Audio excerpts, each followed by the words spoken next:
Архангельская область – один из ведущих лесопромышленных центров России. Здесь расположены крупнейшие мощности по химической и механической переработке древесины. Регион обеспечивает третью часть российских объемов целлюлозы и картона, до 8% пиломатериалов и до 11% бумаги. Около 80 стран по всему миру импортируют беломорский лес на постоянной основе. Вековые традиции подготовки специализированных кадров для лесных отраслей страны в Архангельске непрерывно развивались, превращаясь в сложную и высокоразвитую сеть высших и средних специализированных учебных заведений. Особое место в подготовке кадров для лесного комплекса занимает старейшее учебное заведение Архангельска – технологический колледж имени императора Петра I. 25 сентября 1893 года в Архангельске открылось училище, появление которого задолго до этого ждали все просвещенные люди того времени, ведущие дела в Архангельской губернии. Еще за 13 лет до этого губернатор Копиар в 1880 году разрабатывает проект училища и посылает его Александру II, который, ознакомившись, поставил подпись «Сообразить». Для училища было выбрано здание бывшего сахарного завода Суркова, одно из лучших в городе по тем временам. 4 этажа из заморского камня с величественными колоннами.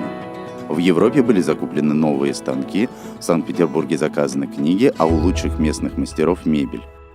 В поздравительной телеграмме министра народного образования графа Делянова сообщалось, что во знаменование 200-летия посещения Архангельска Петром училищу присваивается имя императора Петра I, царя-работника.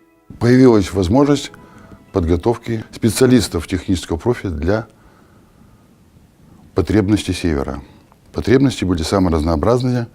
Это и железная дорога требовала таких специалистов, это и пароходство, это и лесозаводы, которые во множестве стали открываться на севере. То есть спрос на таких специалистов был весьма высок. На этих фотографиях видно, что мастерские были оборудованы по последнему слову техники. Слесарные, кузнечные, токарные станки, передовые в то время. А здесь мы видим первых преподавателей училища, самых просвещенных и технически подкованных людей Архангельска начала XX века. За долгие годы несколько раз менялся статус учебного заведения. Это было и училище, и политехникум, и электромеханико-химический институт имени Ломоносова, техникум, менявший название в связи с характером специальностей – индустриальный, механический. В 1931 году техникум стал лесотехническим. С 1992 года это лесотехнический колледж, которому спустя 12 лет было вновь присвоено имя императора Петра I. Присоединение колледжа к Северному Арктическому федеральному университету в 2011 году дало мощный импульс к развитию. Сегодня это технологический колледж, динамично развивающееся учебное заведение, где получают специальность более 1200 студентов на очной и заочной форме обучения. Это специалисты среднего звена лесозаготовительной, деревоперерабатывающей отраслей, лесного хозяйства, энергетики, транспорта и дорожного строительства. Сегодня как никогда лесопромышленный комплекс России нуждается в обновлении образованных кадров. И вековой опыт лесотехнического колледжа подтверждает свою значимость. Многие студенты уже с 3-го курса после первой практики устраиваются на работу, находят себя в профессии, что говорит о высоком качестве образования и профессиональном уровне выпускников.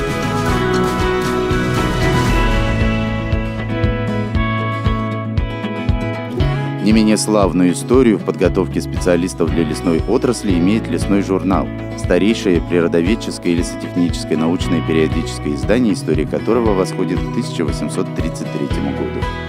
С этого момента в России стали впервые системно публиковаться материалы, касающиеся ведения лесного хозяйства, продукции леса, переработки лесных богатств. Это самый старый сохранившийся в Архангельске томов, выпущенный в 1834 году. В этих журналах, которые выходили периодически каждый год по 4, по 6 толстых номеров, публиковались статьи не только ученых, которых в то время было не так уж и много, но и практиков, хозяев больших земельных и лесных угодий, там, где велось образцовое хозяйство. Изначально журнал выпускался в Петербурге Обществом для поощрения лесного хозяйства. Затем после перерыва Петербургским лесным обществом. В современной серии «Известия высших учебных заведений» издается с 1958 года на базе Архангельского лесотехнического института и Северного Арктического федерального университета правопреемника Алти. Лесной журнал сохраняет добрые традиции и главную идею единства лесного дела, науки и практики, постоянно расширяя тематику и круг освещаемых проблем. Публикует научные статьи о передовом опыте как в лесном хозяйстве и лесной промышленности, так и информацию о научной жизни высших учебных заведений. Архив журнала с 1958 года представлен в электронной библиотеке САФУ имени Ломоносова и весьма востребован профессиональным сообществом. Кроме этого, все сохранившиеся дореволюционные издания доступны в читальном зале редких книг и коллекций интеллектуального центра САФУ библиотеки имени Овсянкина. Весомый вклад в подготовку специалистов высшей квалификации внес Архангельский лесотехнический институт. 18 июня 1929 года вышло постановление Совета народных комиссаров РСФСР об открытии Алти. Индустриализация страны требовала новых высококвалифицированных кадров и для лесного хозяйства. В крайне сжатые сроки институт открыл лесопильную лабораторию, учебно-производственные мастерские, типографию. Большую роль в подготовке высококвалифицированных научно-педагогических кадров для института сыграло решение в 1932 году иметь свою аспирантуру и принимать защиту диссертации на соискание ученой степени кандидата наук. За 20 лет своего существования институт подготовил 2611 специалистов лесной промышленности и лесного хозяйства. Выпустил свыше 500 печатных научных трудов. Поступательное движение института было прервано войной, однако он ни на день не прекращал свою деятельность.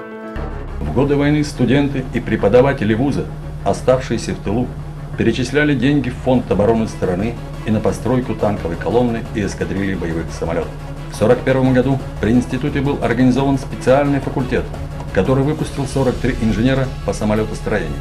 Для продолжения учебы была принята группа эвакуированных студентов из Ленинградской лесотехнической академии. В послевоенный период развернулась большая работа в Алти по созданию учебно-лабораторной базы. Слаженная работа коллектива института позволила добиться значительных успехов как в учебной, так и научной работе, войти в число передовых вузов лесного профиля. В 1949 году Архангельский лесотехнический институт был награжден орденом Трудового Красного Знамени. И гордиться действительно было чем. К этому времени уже было запатентовано несколько важнейших для всей страны изобретений. Заглянем в лабораторию тяговых машин лесоинженерного факультета. Здесь работают над созданием новых электропил для лесной промышленности. Это цепная электропила Алти-1 весом 8 килограммов создана Николаем Федоровичем Харламовым и группой научных сотрудников института.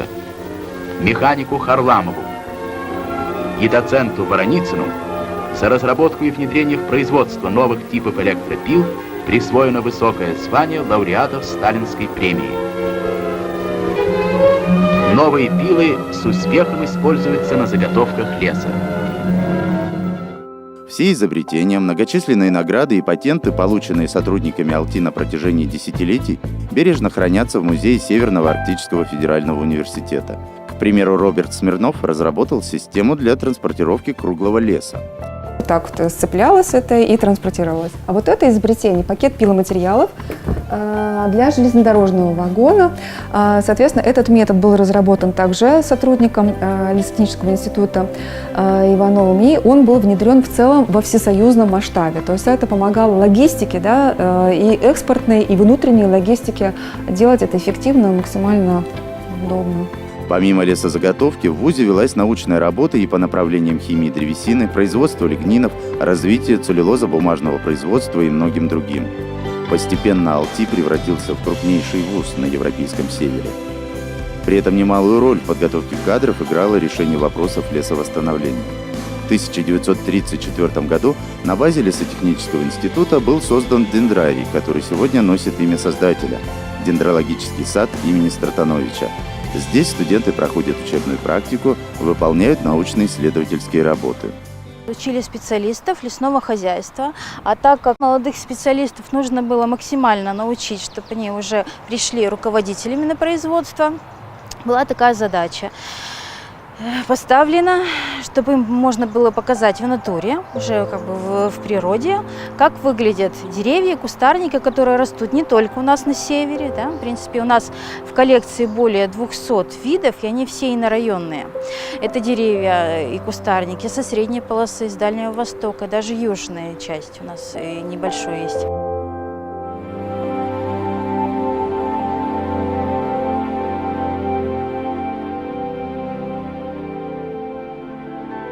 В 1994 году Алти получил статус Архангельского государственного технического университета. В связи с этим вуз значительно расширил рамки образовательной деятельности.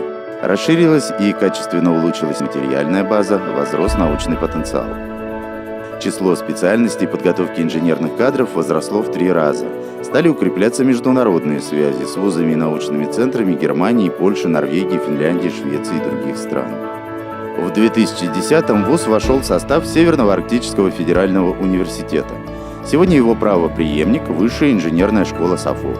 Здесь по-прежнему используется опыт предыдущих поколений в подготовке специалистов для лесных отраслей промышленности, который идет в тесной связке с предприятиями региона, на многих из которых есть профильные кафедры.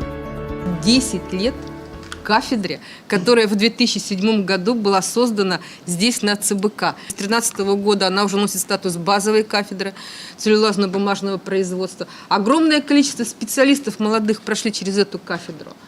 И, кроме того, хорошие научные проекты.